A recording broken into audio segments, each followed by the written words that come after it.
L'objet de mon cours, c'est effectivement de leur parler de la philosophie, de la construction des concepts depuis les présocratiques jusqu'à la philosophie la plus contemporaine, que ce soit l'idée de l'être, que ce soit la liberté, que ce soit des concepts de temps en tant que tel, ou la logique de l'identité.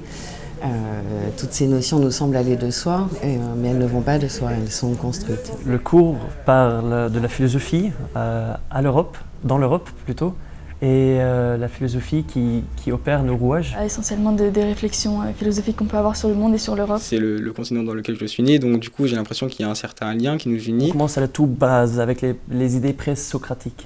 La Grèce, c'est le berceau de la philosophie.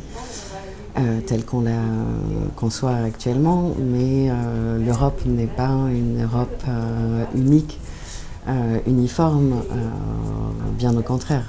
Et à travers ce cours de philosophie, ce séminaire de lecture, je tente de montrer effectivement comment des concepts peuvent être abordés et construits différemment en fonction des lieux et des milieux. Je considère que la philosophie est très bénéfique déjà pour la construction de la pensée.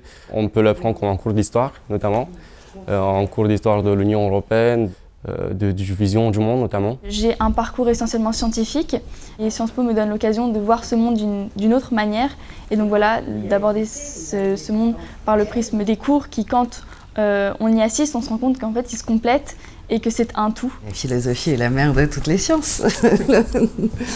Non, ça leur apporte, je pense, un regard aussi critique sur des idées,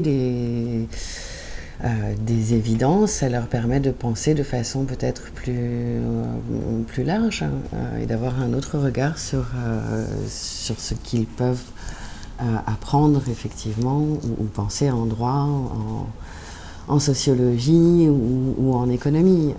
Effectivement, la philosophie permet de lire les sciences sociales à travers un autre regard également.